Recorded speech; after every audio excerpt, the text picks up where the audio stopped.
بسم اللہ الرحمن الرحیم۔ السلام علیکم۔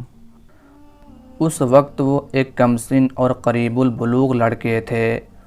وہ روزانہ مکہ کے ایک رئیس عقبہ ابن معیط کی بکریوں کو لے کر انہیں چرانے کے لیے انسانی آبادی سے دور مکے کی پہاڑیوں اور وادیوں کی طرف نکل جایا کرتے تھے۔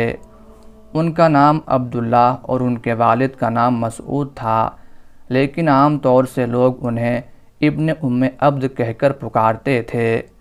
کمسن عبداللہ نبی کریم صلی اللہ علیہ وآلہ وسلم کی باتیں اکثر سنا کرتا تھا جو قریش میں اپنی نبوت کا اعلان کر چکے تھے، مگر ایک تو اپنی کم عمری اور دوسرے آبادی سے دور انسانی سوسائٹی سے الگ تھلگ ہونے کی وجہ سے اس پر خاطر خواہ توجہ نہیں کر پاتا تھا۔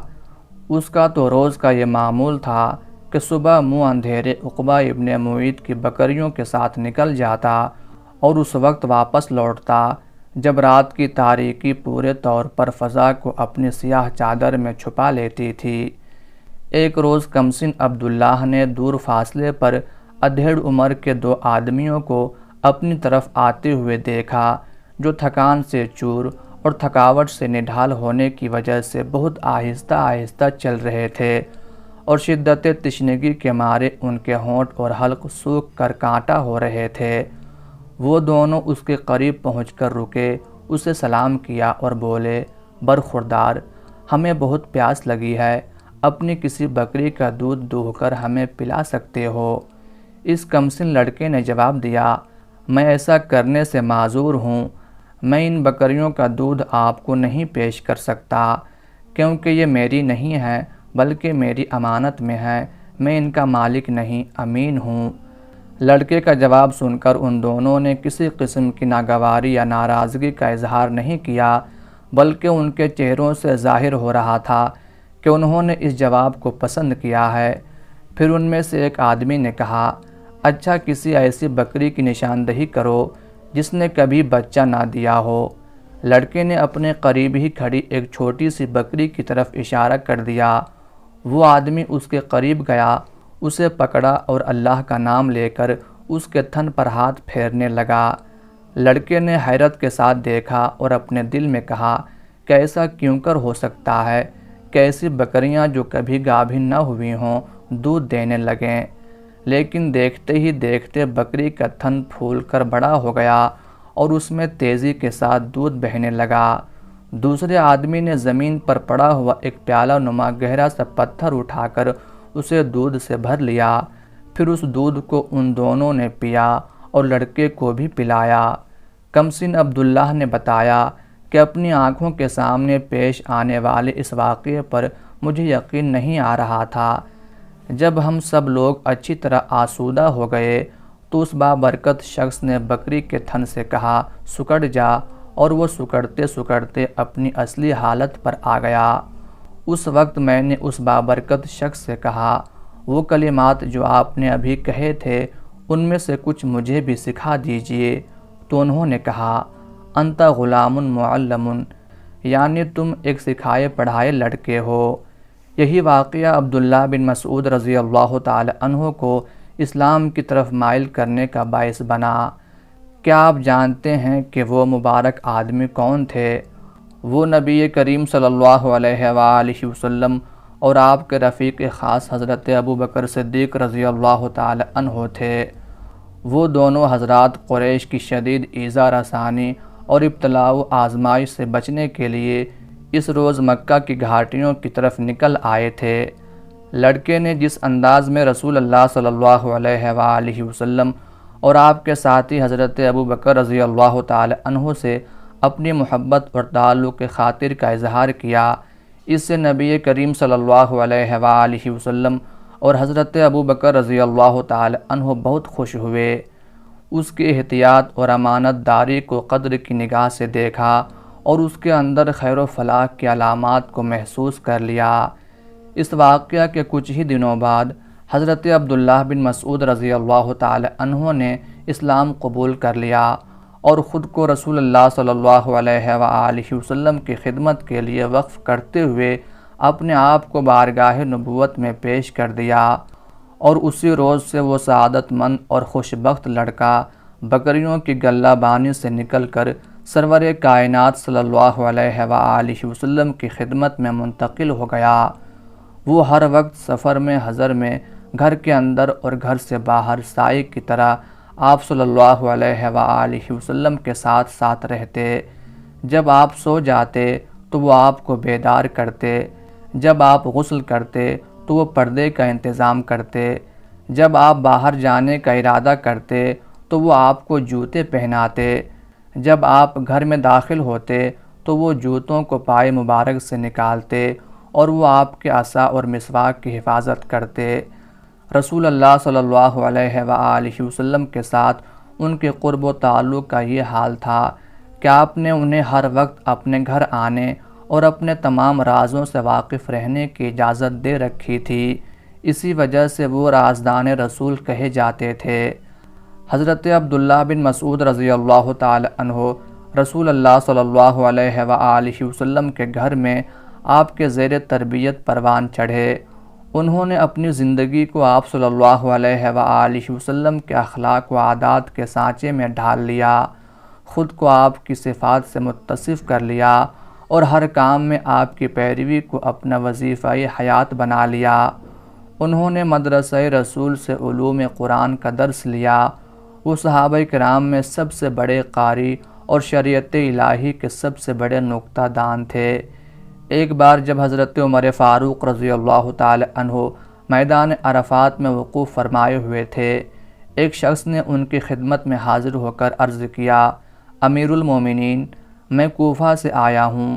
میں نے وہاں ایک شخص کو دیکھا جو قرآن میں دیکھے بغیر زبانی اس کا املا کراتا ہے۔ یہ بات سن کر حضرت عمر فاروق رضی اللہ تعالی عنہ بہت غصے میں آ گئے۔ آپ نے غضبناک ہو کر فرمایا، مجھے بتاؤ کون ہے وہ شخص؟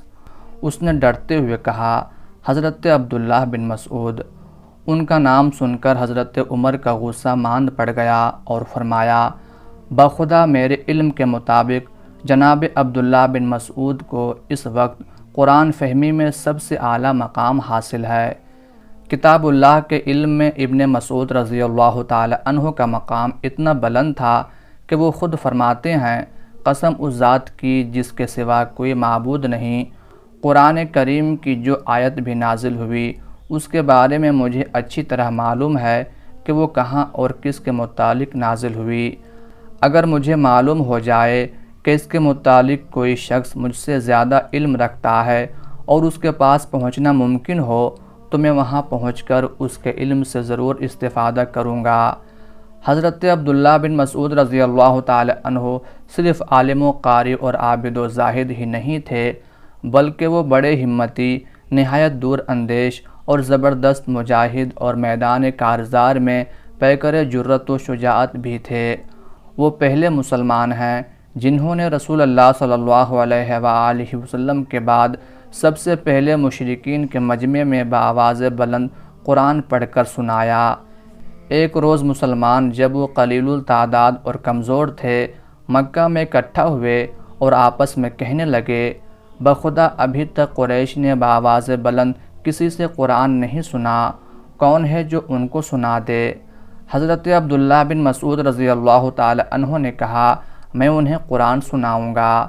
صحابہ رضی اللہ عنہم نے کہا، آپ اس کے لیے مناسب نہیں ہیں، ہم چاہتے ہیں کہ یہ کام کوئی ایسا شخص انجام دے جس کے پشت پر اس کے قبیلے کی طاقت ہو کہ اگر قریش اس کے ساتھ بری نیت سے پیش آئیں تو اس کا قبیلہ اس کی حمایت کے لیے اٹھ کھڑا ہو۔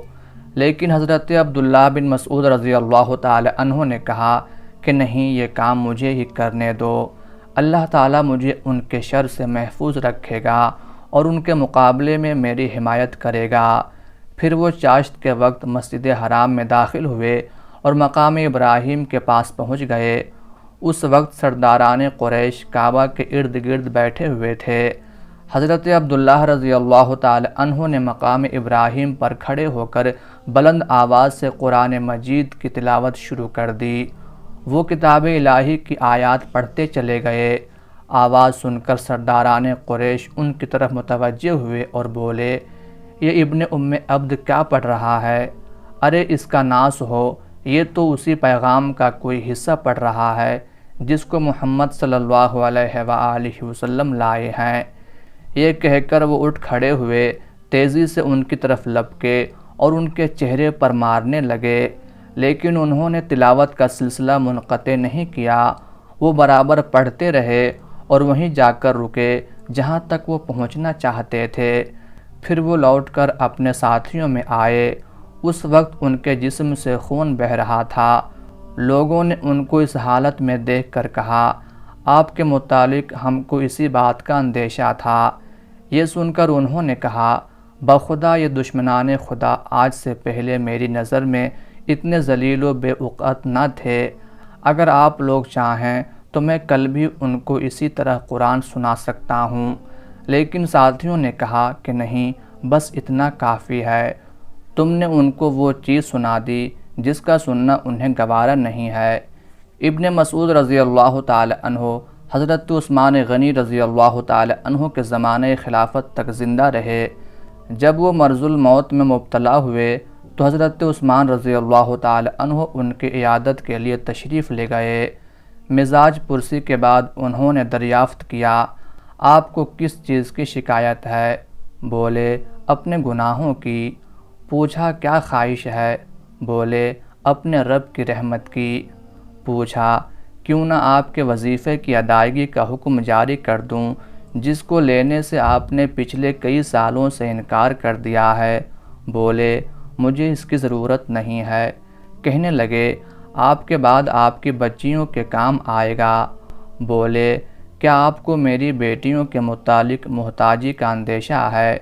میں نے انہیں ہر رات سورہ واقعہ پڑھنے کی ہدایت کر دی ہے۔ میں نے رسول اللہ صلی اللہ علیہ وآلہ وسلم کو یہ ارشاد فرماتے ہوئے سنا ہے، جو شخص ہر رات کو سورہ واقعہ پڑھ لیا کرے گا وہ فقر و فاقہ سے دوچار نہ ہوگا۔ اور جب رات آئی تو حضرت عبداللہ بن مسعود رضی اللہ تعالی عنہ اپنے رفیق اعلیٰ سے جا ملے۔ اس وقت ان کی زبان مبارک اللہ کے ذکر اور اس کی آیات بینات سے تر تھی۔ انا للہ و انا الیہ راجعون۔ اللہ تعالیٰ کی ان پر ہزارہ رحمتیں نازل ہوں، آمین یا رب العالمین۔